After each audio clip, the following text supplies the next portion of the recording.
Bonjour, bonjour et bienvenue dans la suite de ces vidéos sur les actions de groupe. Aujourd'hui, on va encore taper dans le dur, on va faire une vraie vidéo avec des vrais théorèmes de théorie des groupes. Voilà, c'est un peu plus velu que la suite, hein, mais bon, vous allez voir, ça va être super sympa. Enfin, en tout cas, j'espère. Donc, on va attaquer la formule des classes. Donc, le résultat, il suffit de connaître le résultat, en l'occurrence, hein, pour s'amuser après. Mais là, on va voir la preuve et on va voir des applications un petit peu théoriques, un petit peu sympathiques, hein, qui vont rappeler les théorèmes de Sylow pour ceux qui connaissent. Enfin bref, vous allez voir, on va se faire un petit peu de théorie des groupes et c'est bien bon. Alors, plus précisément, qu'est-ce qu'on va trouver dans cette vidéo? Donc, je vais vous rappeler ce que c'est que l'indice d'un sous-groupe, des fois que vous ne le sauriez plus. On va se rappeler le théorème de Lagrange, sur lequel j'ai déjà fait une vidéo, mais qui va nous servir. Et puis, on va prouver cette fameuse formule des classes, on va en déduire l'équation des classes, et on va voir deux petites applications. Une autre façon de démontrer le petit théorème de Fermat, différente de celle que je vous ai déjà montrée dans la formule du binôme de Newton, pour ceux qui voient de quoi je parle. Et puis, une application, le théorème de Cauchy sur le groupe, un super théorème, vous allez voir, de théorie des groupes, qui est pas du tout trivial à démontrer comme ça, qui est chouette, et qu'on va pouvoir démontrer grâce à la formule des classes. Ok, alors commençons par des petits rappels. Donc les notations, je vous rappelle, hein, c'est G étoile un groupe d'éléments neutres que j'appelle E, X un ensemble non vide. Je prends une action de G sur X, donc c'est noté G.X. Vous connaissez les axiomes d'action, si vous ne les connaissez pas, allez voir les deux premières vidéos, ça se suit. Hein. Ok, c'est juste pour rappeler les notations. Donc je vous rappelle que ça donne, c'est équivalent à se donner un morphisme de G dans les bijections de X dans X. Et l'ensemble des orbites, donc si je prends un petit x dans grand X, son orbite, c'est l'ensemble de toutes les images de petit x par l'action de tous les éléments de G, d'accord? Et donc c'est inclus dans grand X. Et le stabilisateur de petit x, c'est l'ensemble des éléments de G qui le laissent invariant, d'accord? Tel que l'action de G sur X ne le change pas, et donc c'est inclus dans G. Ok? Et donc voilà. Rappelons aussi ce qu'on avait vu donc, sur l'exemple géométrique qu'on a vu dans la première vidéo. Hein, donc c'est celle-là pour voir de quoi je parle. Si vous ne comprenez pas ce dessin, c'est que vous n'avez pas vu la première vidéo en tête, donc re-regardez la fin de la première vidéo. Donc nous avions notre ensemble à 7 éléments, hein, on faisait agir le groupe D4 dessus, vous savez, celui-là avec une seule orbite, parce que R et S ne le changeaient pas. R c'est la rotation d'un quart de tour, et S c'est la symétrie verticale. Voilà, nous avions ces deux ensembles-là sur lesquels R et S ont la même action. Dans tous les cas, ça l'inverse. Et puis nous avions la dernière orbite, là où donc l'action de R et l'action de S, là qui ne la changeait pas, là échangeait ces deux-là, et là ne changeait pas celui-là. Okay. Et donc, ce que j'ai rajouté par rapport à la première vidéo, on avait déjà calculé les stabilisateurs de cet élément, parce qu'en fait c'est le même, hein, ça c'est facile, de celui-là et de celui-là, tous les quatre. Voilà, je vous ai rajouté les stabilisateurs des éléments qui sont ici. Hein, je vous laisse vérifier si vous voulez que, par exemple ici, identité ça ne le change pas, et puis que R carré S ça ne le change pas. Alors je rappelle, R carré S, ça se lit, il faut d'abord faire S, ensuite R carré. Donc je fais S, ensuite R carré, bim, hop, ah bah non, j'arrive au même endroit, d'accord, donc voilà. Et donc, ce qu'on avait repéré, c'était que les stabilisateurs étaient des sous-groupes, que l'ensemble des orbites réalisait une partition de l'ensemble de départ. Tout ça, c'était prouvé dans la vidéo précédente, dans la vidéo numéro 2. Et par contre, l'autre chose qu'on avait remarqué, c'était qu'il semble bien que le nombre d'éléments qu'il y a dans le stabilisateur d'un élément avec le nombre d'éléments qu'il y a dans son orbite, c'est toujours la même chose. Donc là, ça fait 2 fois 4. Là, ça fait 4 fois 2. Là, ça fait 1 fois 8. Il y a 8 éléments dans le stabilisateur. Ça fait toujours le cardinal du groupe. Et donc, c'est ce qu'on veut démontrer dans cette vidéo et l'utiliser, la formule des classes, hein, qui dit que voilà, le cardinal de G, c'est égal au cardinal du stabilisateur d'un point X multiplié par le cardinal de l'orbite de X. Et ceci étant vrai pour n'importe quel X. Okay, même si les stabilisateurs changent, les orbites changent, mais le produit des deux, ça fait toujours le cardinal du groupe. C'est ça le but de cette vidéo, quoi. Et des applications, évidemment. Alors pour pouvoir démontrer tout ça, il va falloir un petit peu mettre les mains dans le cambouis et que je vous parle de ce que c'est que l'indice d'un sous-groupe dans un groupe. Alors, donc on prend notre groupe G, on prend H, un sous-groupe de G, ok. Et alors, qu'est-ce qu'on va faire avec ça? Eh bien, on va considérer l'action de H sur G par translation. On l'a déjà vu dans la vidéo précédente, il y avait une action de G sur G par translation. Et quand je vous l'ai dit, si vous avez une action de G sur un ensemble X, et que vous avez un sous-groupe H de G, bah forcément vous avez une action de H sur X. Par restriction, oui, vous avez juste les actions des éléments de H, bah, ça en fait une. Donc là, on prend l'action de H sur les éléments de G, consistant à multiplier par les éléments de H. D'accord? pourquoi pas, hein, donc voilà. L'action d'un élément H sur X, X c'est n'importe quoi dans G, H est forcément dans H, bah c'est H étoile X. Ok. Bon, alors voilà, j'ai une action, d'accord, d'un groupe H sur un ensemble X qui est le groupe G. Et alors qu'est-ce que je peux en dire? Bah, l'orbite d'un élément X, donc X c'est un élément de G, n'importe lequel, c'est tous les multiples de X par des éléments de H, d'accord, de ce côté-là. Donc en fait, ça se note comme ça, HX, vous voyez bien, hein, c'est exactement tous les éléments qui s'écrivent comme ça, oui. Donc avec petit h dans grand H. Donc c'est logique de l'acheter grand H fois X, un élément de H fois X.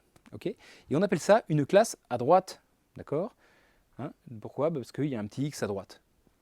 Jusque-là, tout va bien. Alors, si on prend une relation binaire, la relation d'équivalence, en fait, on a déjà vu que la relation Y est dans la classe de l'orbite de X, on l'a vu en fait dans la vidéo précédente, c'est toujours une relation d'équivalence, d'accord?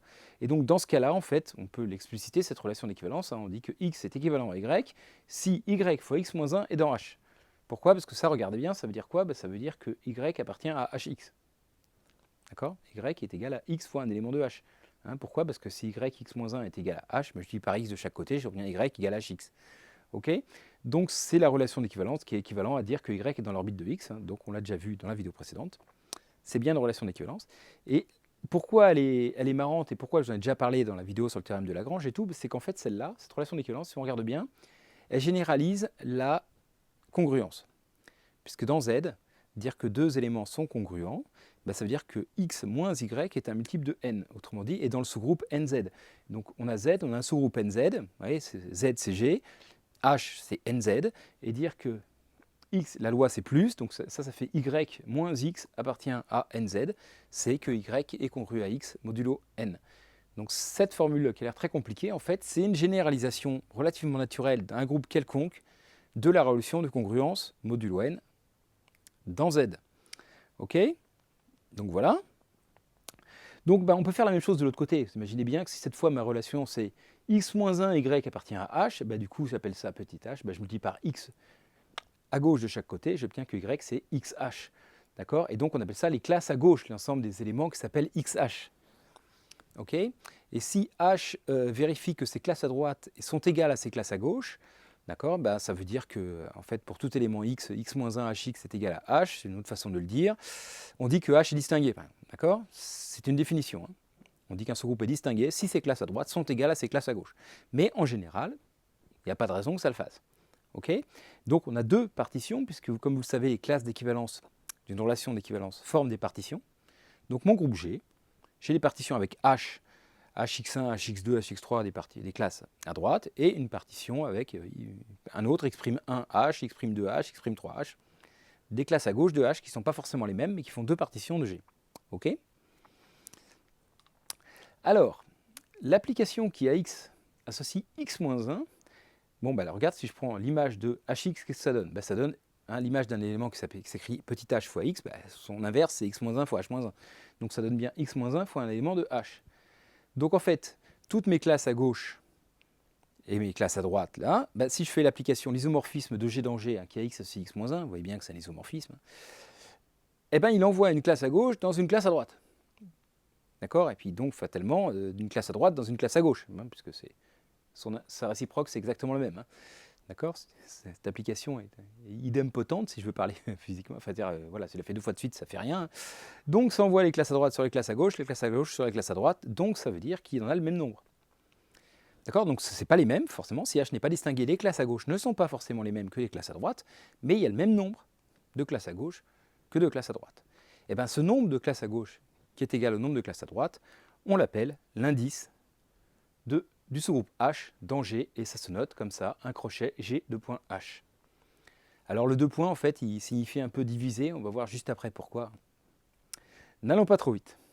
En tout cas, voilà. C'est le nombre de classes à gauche. Il y a une relation d'équivalence, donc il me fait une partition de G en différentes parties, le nombre de parties qu'il y a. Alors ça peut être l'infini, hein, d'accord? C'est un groupe infini, et il est possible que ça, ce soit plus l'infini, ok? En tout cas, si les classes à droite sont infinies, les classes à gauche aussi, hein, voilà.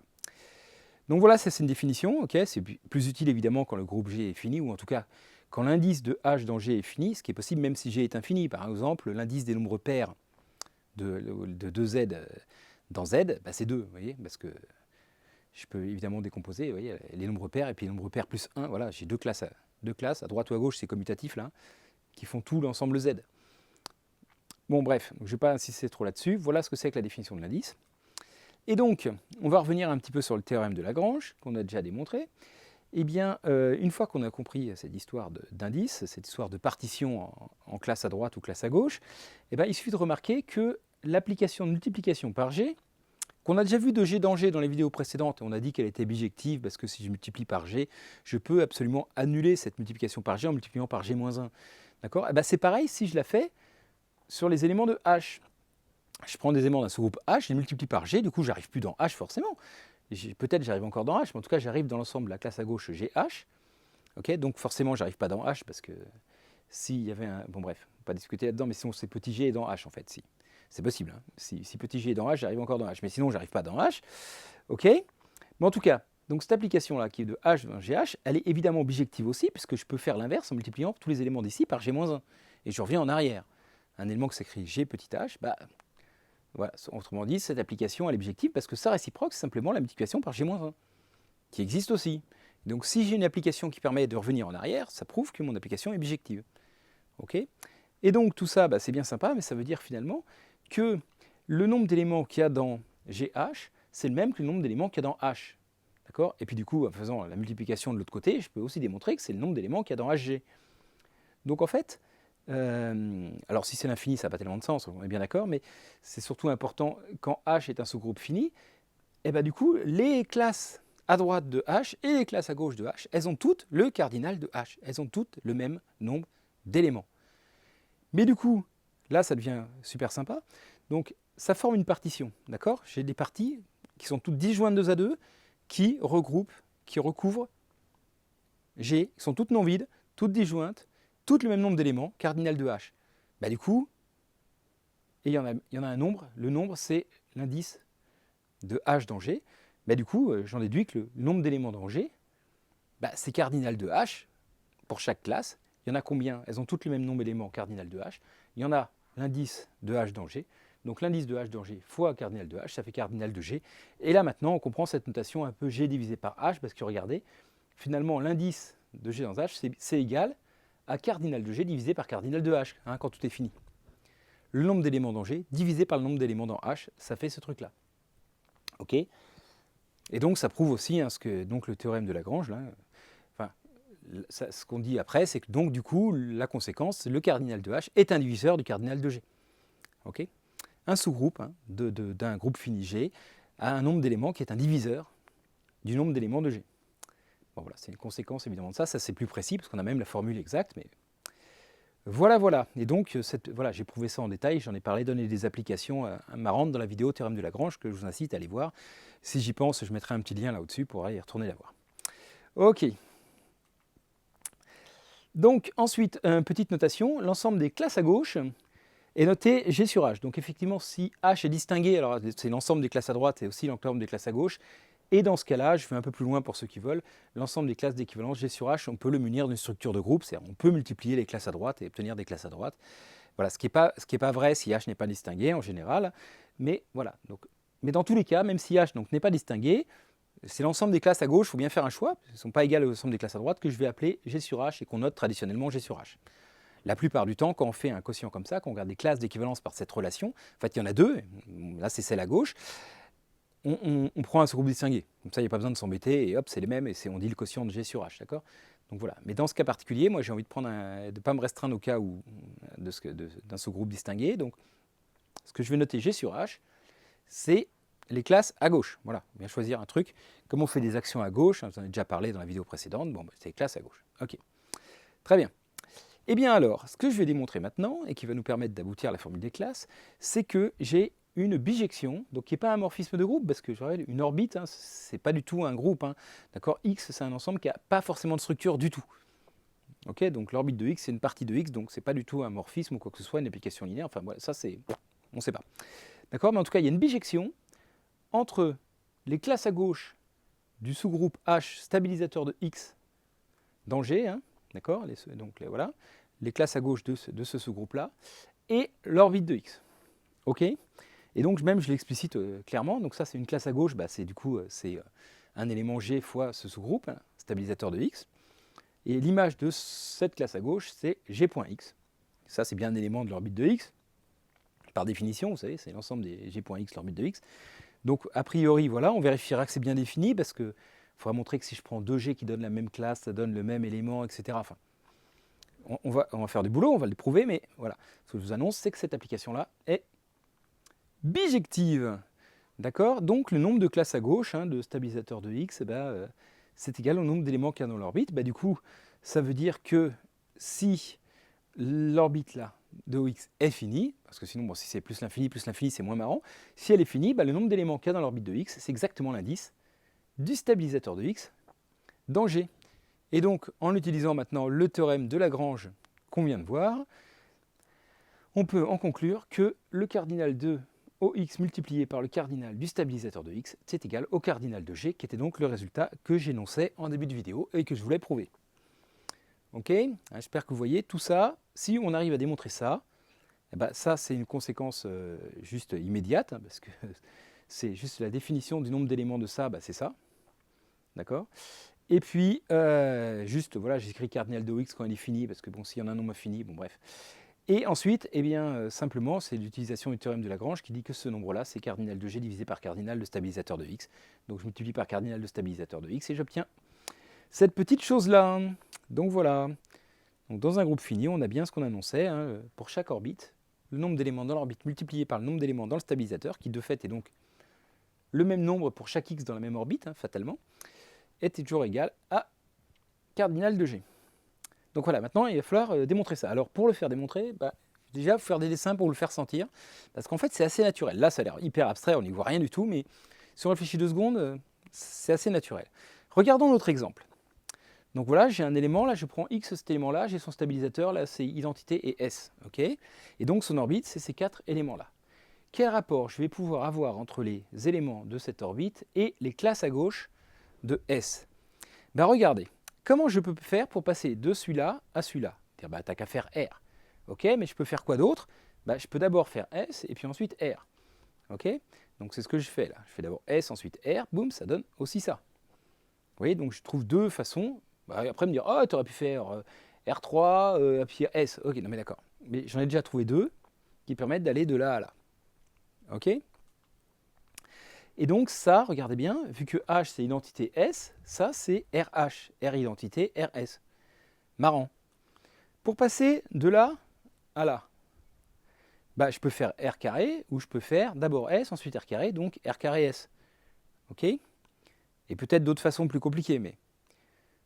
Hop, en tout cas, je vois que tous les éléments de cette classe à gauche R carré H me permettent de passer de là à là. Ok? Et puis ensuite, si je regarde comment faire pour passer de là à là, donc voilà, vous avez commencé à comprendre, c'est toujours pareil. Là, je fais R3 ou je fais R3S, ok? Donc, et donc, ça me fait, voilà, le groupe R3H me permet de passer de là à là. D'accord? Donc tout à l'heure, j'ai dit bêtise. Hein. J'avais dit, oui, R3S, non, parce que je compte à l'envers. Ça, c'est SR3, faire ce petit trajet-là. D'accord? Donc voilà, et bref. Et comme R3, c'est pareil que R-1, ça fait SR-1, ça fait pareil que RS, ou je sais pas, enfin, voilà, ça doit être un de ceux qu'on a déjà vu en fait. Hein. Ça revient au même en fait. Donc en fait, ce que je vais vous les expliquer, donc je m'embrouille, c'est pas grave, c'est que, vous voyez, on a, pour lui, si je lui applique H, je reste là. Si je lui applique RH, j'arrive là. Je lui applique R carré H, j'arrive là. Je lui applique R cube H, j'arrive là. Et il se trouve que c'est justement les classes à gauche de ça. Parce que vous savez, mon groupe des 4, c'est justement ça. Hein. Là, j'ai tous les éléments qui sont arrivés là. La partition, c'est H, RH, R carré H, R cube H. Hein, c'est normal, puisque c'est un groupe à 2 éléments, qui est d'indice 4. Il y a 4, donc il y a 4 classes à gauche. Paf, les voilà. Et donc, j'ai une correspondance qui arrive, vous voyez, entre les différents éléments, entre lui, H, lui RH, lui R carré H, lui R cube H. Ok? Donc voilà. Donc, dans ce cas-là, on voit visualiser un petit peu, mais je vais vous expliquer encore mieux que ça. En fait, si on prend donc cas général un ensemble X, ok, il y a un stabilisateur, donc tous les éléments là, de mon groupe G qui nous laisse X invariant, je l'appelle H, le stabilisateur de X. Ok?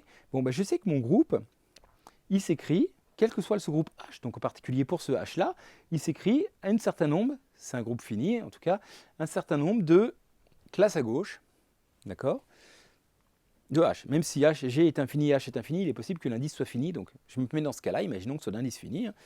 H, donc, il s'écrit voilà, comme une partition de classe à gauche de H. Donc j'ai un H, une H. Bon, bah, si j'applique j'ai un H à X, donc d'abord un élément de H, boum, je tombe sur X, puis après j'ai un. Donc en fait, je regarde, hop, G1 fois X, ça tombe sur un élément X1, bah, tous les éléments de G1H m'amènent sur le même X1. Ok? Vous voyez, donc hop, là, ça me donne un autre élément de l'orbite. Tous les éléments de H me laissent sur X, G1H m'amène tous sur un autre élément de l'orbite. Ok? Puis après, bah, pareil, G2X, bah, G2X s'arrivait sur un certain X2, et ben G2H m'amène tous sur X2, et ainsi de suite, ainsi de suite, ainsi de suite. Vous voyez, il va y avoir une correspondance entre ces classes-là et les éléments de l'orbite de X. Ok, donc reste à prouver ce qu'on avait montré, que ça ne peut pas être deux fois le même, que ça ne peut pas tomber, G2 ne peut pas arriver non plus sur X, etc., etc. Il y a des petits détails, mais c'est ça, l'idée c'est vraiment la même chose, c'est que voilà. Là, quand je décompose comme ça, en fait, je décompose ceux qui font rien, c'est en H, et puis G1, G2, GP, c'est différentes façons différentes en fait, d'agir sur X, et donc ça correspond au nombre d'éléments qu'il y a dans l'orbite de X en fait. Hein. Ok, j'espère que maintenant vous visualisez un peu mieux cette formule des classes, qu'est-ce qu'elle veut dire en fait au niveau des actions de groupe. Vous voyez, on a un groupe G qui agit, et puis en gros il y a une partie de G qui ne agit pas sur X. Ok, et donc quand on quotiente par ça, ou quand on prend les classes à gauche, on trouve le nombre d'éléments, le nombre de façons différentes d'agir sur X en fait. Hein. Ok, c'est pas plus mystérieux que ça quoi. Mais je vous l'accorde, c'est bien abstrait.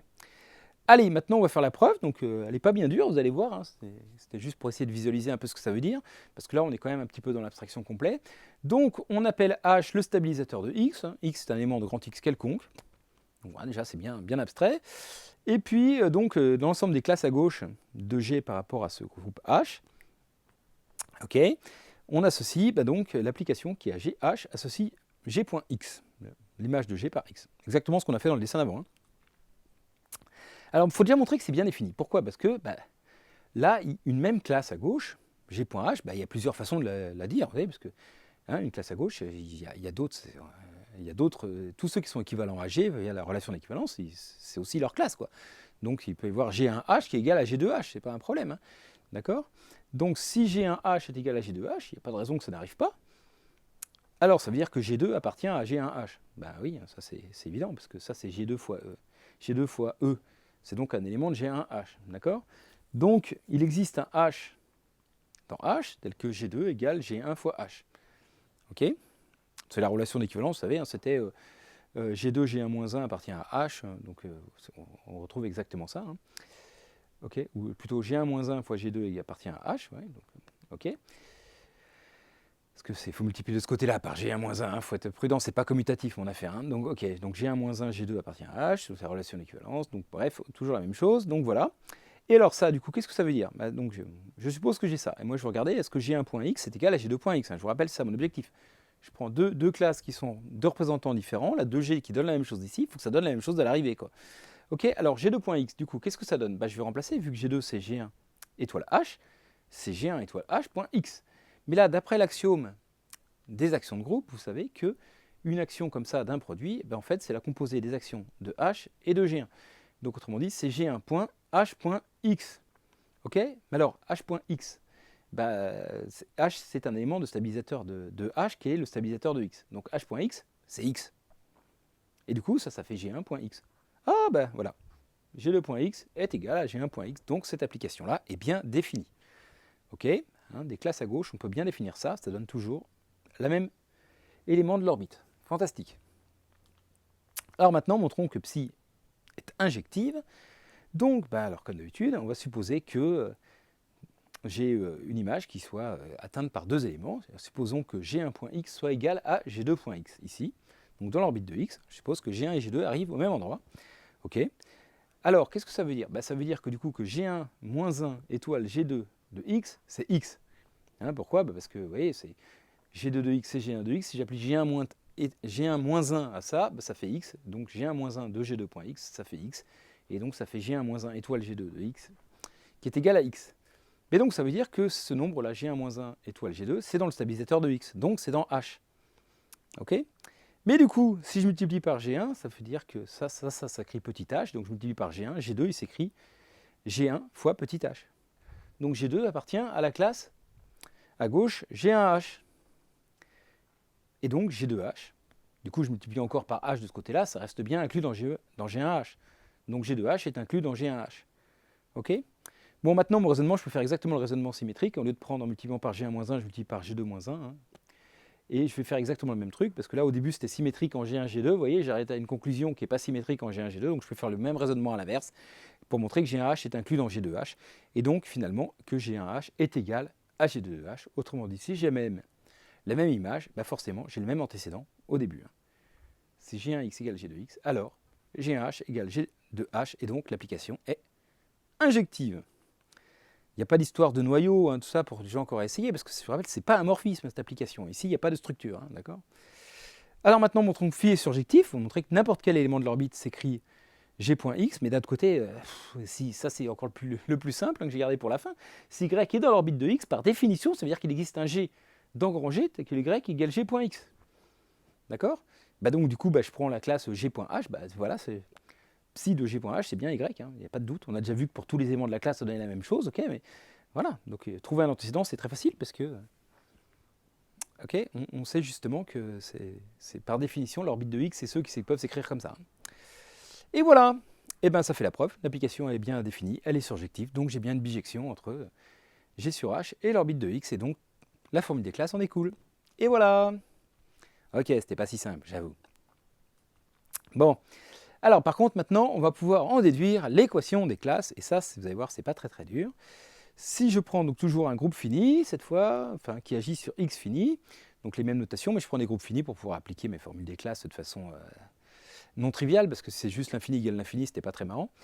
Donc j'appelle O1, O2, OK les orbites de cette action, forcément il y en a un nombre fini, puisque X est fini. Donc si X est fini, et le nombre d'orbites c'est des parties de X, il ne peut pas y en avoir un nombre infini, hein, forcément, parce que c'est non vide, hein. Donc voilà, pour chaque I, pour O1, pour O2, pour OK, je choisis un élément dedans, donc X1 dans O1, X2 dans O2, XK dans OK, un représentant de chaque orbite, hein, de mon ensemble X, bon, pourquoi pas. Et bien alors, ce que je dis, c'est que la cardinale de X, c'est la somme pour I allant de 1 à K de cardinal de G divisé par le cardinal du stabilisateur de XI. Ok? Alors on va faire la preuve de ça. La preuve, c'est simplement que le cardinal de X, c'est la somme des cardinales des orbites. On l'a déjà vu, les orbites forment une partition de X. Hein. O1, O2, OK, c'est une partition de X, c'est des ensembles qui sont 2 à 2 disjoints et dont la réunion fait tout X. Donc si je compte les éléments de O1 plus les éléments de O2 plus ainsi de suite les éléments de OK, ça fait les éléments de X. Or, cardinal de OI, par définition, de la formule des classes, c'est cardinal de G divisé par cardinal du stabilisateur de X. De XI. Enfin bref, voilà, donc c'est juste évident, quoi. Ok? Donc voilà, des preuves comme ça, c'est cool. D'accord? Donc voilà. Alors on va voir des applications hein, dans les vidéos suivantes hein, pour calculer des coloriages, des dominos, des machins, etc. etc. Il y a plein de problèmes concrets en fait, qu'on résout en utilisant des formules de ce type-là, hein, même si là au début on se dit mais à quoi ça peut servir. Mais on va voir des applications déjà concrètes entre guillemets de la formule des classes. Enfin là c'est une application un peu plus velue, peut faire des développements pour la grecque, ce genre de choses. Première application de cette formule des classes, considérons un entier n et un entier p premier, et on va considérer l'ensemble x défini par voilà, le produit cartésien des nombres de 1 à n à la puissance p. Hein. C'est-à-dire c'est l'ensemble des p uplets de la forme qui peuvent s'écrire comme ça, 1, 2, à 3 jusqu'à ap, où chaque élément ap est un entier entre 1 et n. Okay, donc voilà, pourquoi pas. Hein. Donc c'est pas un espace vectoriel, hein, puisque je n'ai pas pris tous les éléments de R. Voilà. Ok. Et donc, alors combien il y a d'éléments dans X hein, déjà, bon, ça c'est une formule très classique. Combien de P uplets choix dans n éléments? Il y en a n puissance P, puisque j'ai n choix pour A1, puis n choix pour A2, n choix pour A3, etc. etc. Donc ça fait n puissance P éléments dans X. Ok, jusque-là tout va bien. C'est une espèce de petit rectangle hein, de dimension P. Enfin. Ok, alors on va considérer l'action du groupe Z sur PZ sur cet ensemble X défini de la façon suivante. Alors, je définis l'action de 1 point, d'accord, de Z sur PZ, et puis après on verra la suite. Donc déjà, 1 point, qu'est-ce que ça fait sur A1, A2, A3, AP-1, AP? Eh bien, ça fait finalement AP, A1, A2, A3, AP-1. Autrement dit, c'est une permutation circulaire des nombres qui sont là. Celui qui est là, je le mets au début. Et celui qui était... et après, je décale tout le monde d'un cran. Quoi. Donc je prends AP, je le mets au début, je décale tout le monde d'un cran. Pam! Permutation circulaire. D'accord? Et donc, l'action de 2 points, c'est quoi? En fait, comme vous le savez, d'après les axiomes d'une action de groupe, l'action de 2 points, vu que 2 points c'est 1 point plus 1 point, ça doit être l'action de 1 point suivie de l'action de 1 point. Autrement dit, je reprends AP-1, je le remets devant, je décale tout le monde d'un cran. Donc l'action de 2 points, c'est décalé de 2 crans. L'action de 3 points, c'est décalé de 3 points. C'est pour ça que j'ai juste mis ça pour définir l'action de Z sur PZ, vous voyez, parce qu'avec les axiomes, en fait, vous voyez bien, ça veut dire quoi? K point, ça veut dire qu'on décale tout le monde de K crans vers la droite. Et puis on reprend en faisant la rotation de ceux qui débordent, on les remet au début. Hein. OK? Donc voilà une action de Z sur PZ définie par permutation circulaire, en fait, sur un ensemble, comme ça, voilà. Pourquoi pas.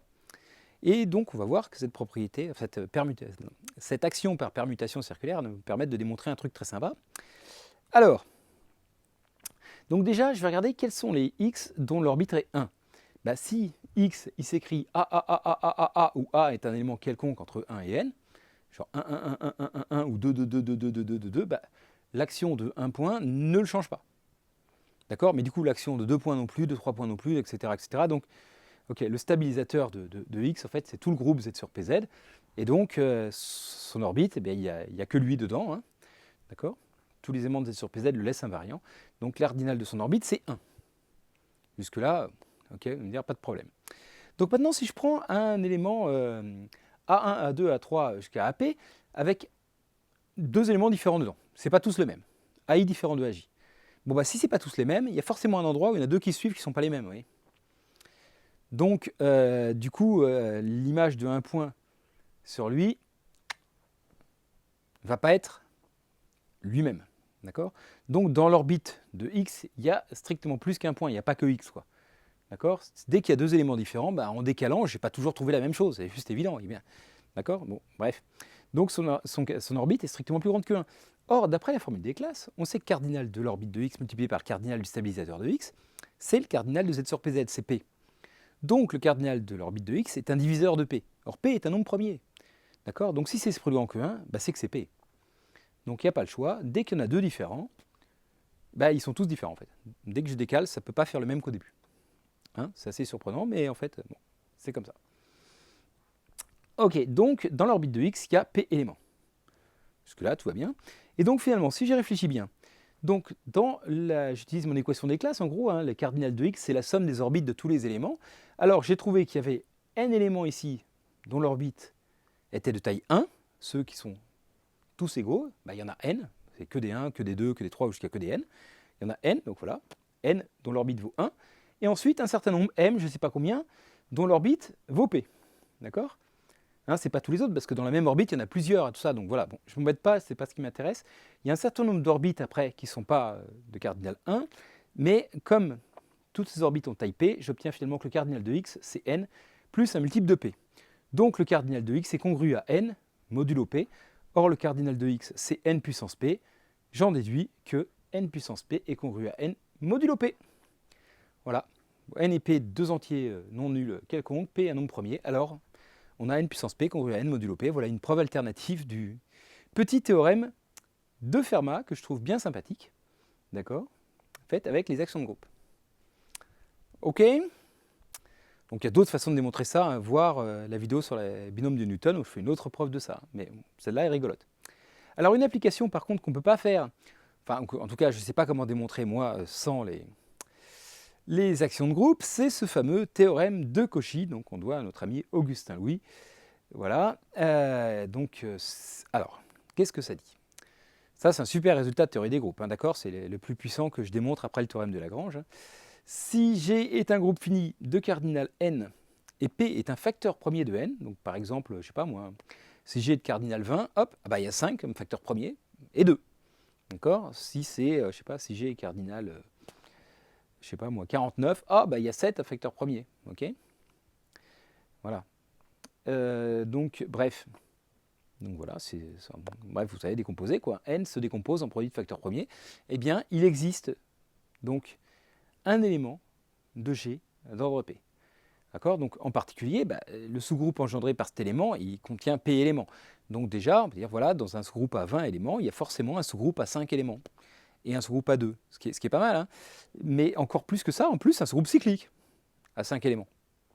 Bon, d'accord, vous saviez, un sous-groupe à P éléments, il est forcément cyclique. Si vous avez vu ma vidéo sur les groupes cycliques, vous le savez. Mais bon, Voilà, donc c'est pas mal pour exhiber des sous-groupes, hein, vous voyez, quand on essaye de toujours pareil, de comprendre les groupes finis, de voir comment on peut faire et de ça, ben voilà.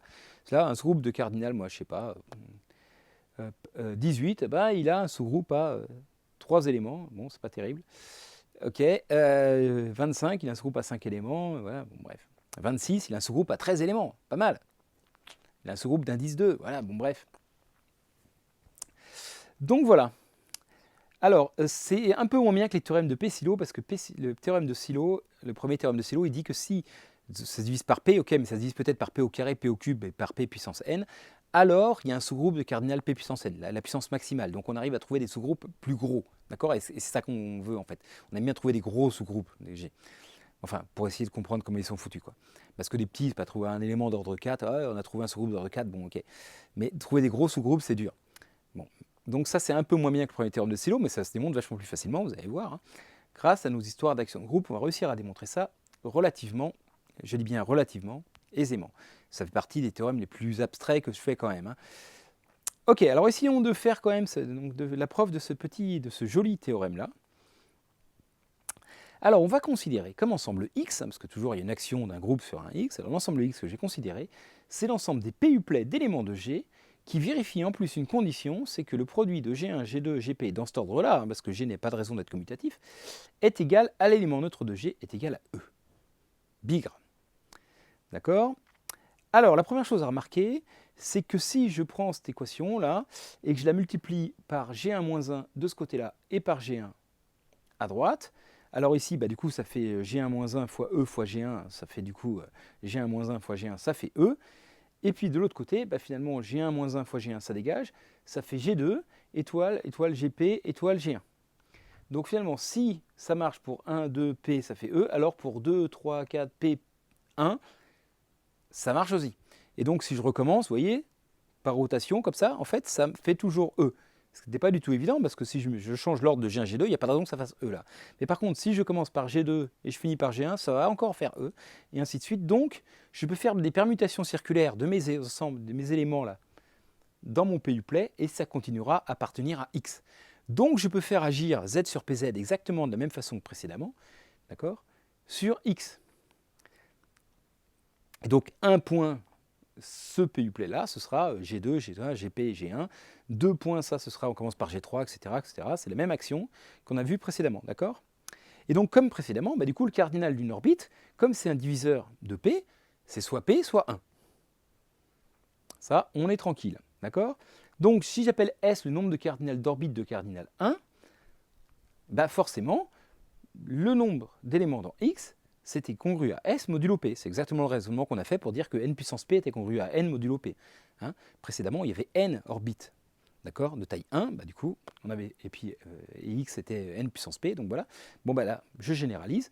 Le nombre d'éléments qu'il y a dans X, que je ne connais pas trop, hein, parce qu'il y a cette condition-là en plus, on va voir, hein, on va le regarder, il est congru au nombre d'éléments d'orbite 1, on ne sait pas trop qui c'est pour le moment non plus, modulo P. Ok? Ça, on est sûr, parce que les autres orbites sont de taille P. Hein, d'accord. Ok. Alors maintenant, regardons un peu plus précisément comment je peux écrire les éléments de X. En fait, j'ai dit que c'était les G1, G2, Gp, tel que le produit de tous face E, mais ça veut dire en fait que Gp, c'est l'inverse du produit de tous ceux qui sont avant. Vous voyez, j'ai un gros produit, ok, fois Gp égale E. Bah, du coup, tout ça, c'est l'inverse de Gp. Il n'y a juste pas le choix, quoi. Hein, c'est le nombre qui multiplié par Gp fait E. Donc Gp est l'inverse de tout le monde. Donc en fait, mon PUplet, je peux l'écrire sans aucune restriction du coup. L'ensemble des nombres que je peux écrire G1, G2, Gp-1. Et puis le dernier imposé, c'est l'inverse du produit de tout ce qu'il y a avant. Mais je peux choisir G1, G2, Gp-1 absolument n'importe comment. Et celui-là, boum, je pose celui-là et j'obtiens tous les éléments de X comme ça. Hein. Bien comprendre. Hein, parce qu'un élément de X ce sera toujours le dernier Gp, le premier aussi, hein, mais le dernier forcément l'inverse de tout ce qui était avant, puisque ça fois Gp égale E.